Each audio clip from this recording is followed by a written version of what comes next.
What if the very song that made you a star also marked your downfall? Some tracks didn't just climb the charts, they set dance floors on fire, filled the airwaves, and etched themselves into memory. But for the artists, those shining moments came with a hidden cost. Today, we revisit 5 unforgettable hits from the 60s and 70s, songs that gave everything and took it all away. Stay with us. These aren't just chart toppers, they're career killers. We begin our countdown with number 5.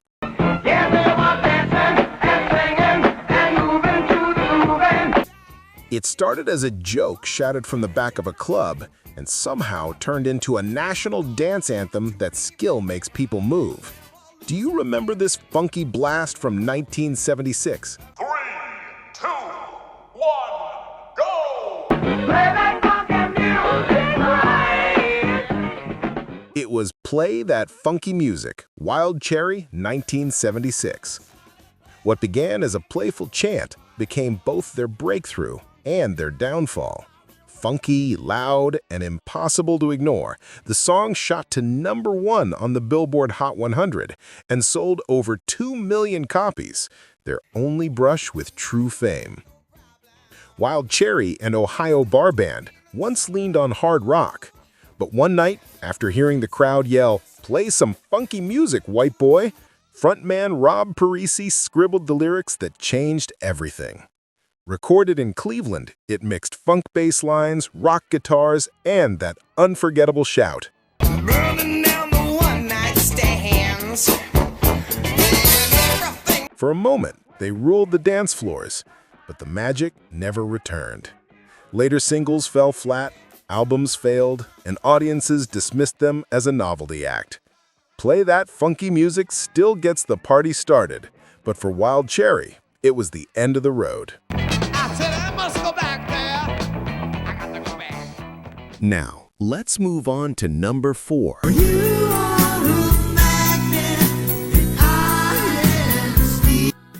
Smooth as a summer breeze, glowing with California sunshine, it felt like the soundtrack of every 70s romance. Can you guess this soft rock gem? 3, 2, 1, go! You're so close now, I can't let you go. It was Magnet and Steel, Walter Egan, 1978. The song shimmered with star power, but it was the brightest moment he would ever see. Sultry and tender, it had everything a late 70s soft rock classic needed. Yet for Walter Egan, it was a peak that never returned. A former member of Sageworth, he stepped into the spotlight with help from legends Lindsey Buckingham and Stevie Nicks of Fleetwood Mac, who added their unmistakable touch. Recorded at Sound City Studios, the track gleamed with soft harmonies, gentle guitars, and a magnetic chorus perfect for car radios and beach sunsets. Now I told you so, you ought to know. The single climbed to number 8 on Billboard in 1978. But follow-ups faded quickly, and even Fleetwood Mac's glow couldn't keep him in the spotlight. Today, it lives on in yacht rock playlists. Timeless, dreamy, unforgettable. For Egan, though, it was lightning in a bottle, never to be opened again. To show the way I feel. Next, we arrive at number 3. Midnight at the Oasis. Sultry, dreamy, and wrapped in desert heat, this single made her a star just once. Do you remember this hypnotic tune from 1974? 3, 2, 1, go! Come on, cactuses are red. It was Midnight at the Oasis, Maria Muldaur, 1974. This song purrs more than it sings, smoky, seductive, and unforgettable. For Maria Muldaur, it became both a breakthrough and a ceiling. Before this, she was a respected folk and blues performer in Greenwich Village.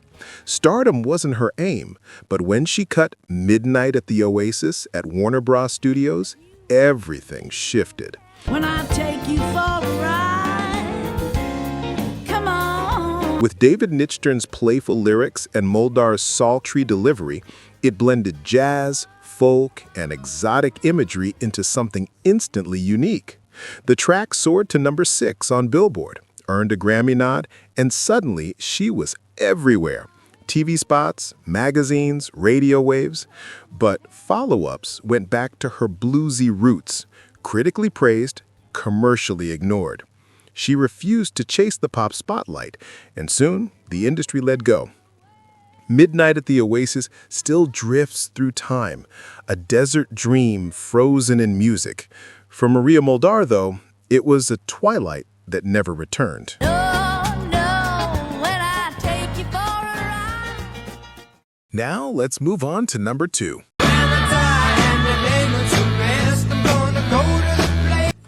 A gospel hymn colliding with psychedelia, crafted by a Jewish rocker who never meant to preach. Does this otherworldly anthem ring a bell? 3, 2, 1, go!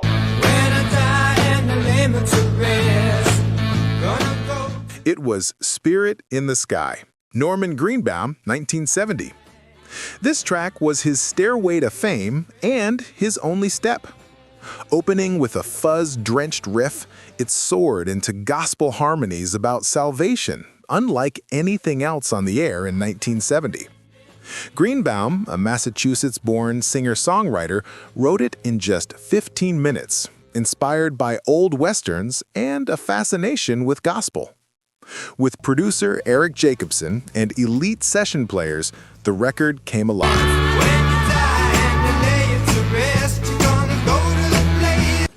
The single rocketed to number 1 in the UK and number 3 in the US, selling millions. But every follow-up release fell flat, and he was quickly branded a one-hit wonder. Spirit in the Sky became immortal, featured in films, ads, even NASA playlists. For Greenbaum, though, it was both a blessing and a full stop.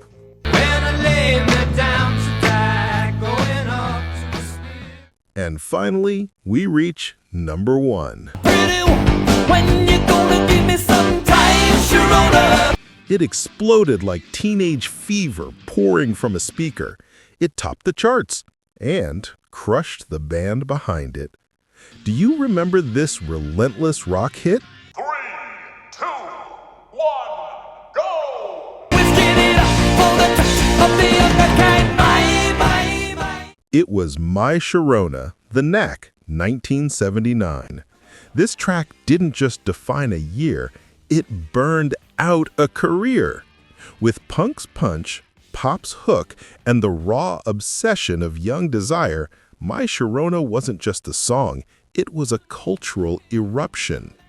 Formed in Los Angeles, The Knack burst onto the scene with this debut single. Inspired by Doug Fieger's real-life crush on a teenager named Sharona Alperin, they recorded it at MCA Whitney Studios under producer Mike Chapman, the hitmaker behind Blondie and Suzi Quatro.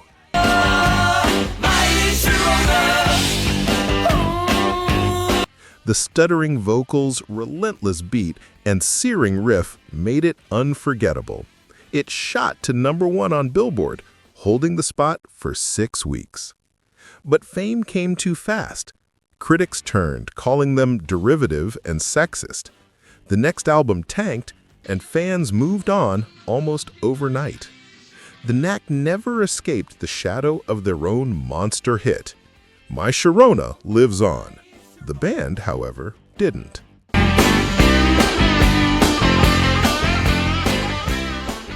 Let's pause for a moment. Did one of these songs strike a memory for you?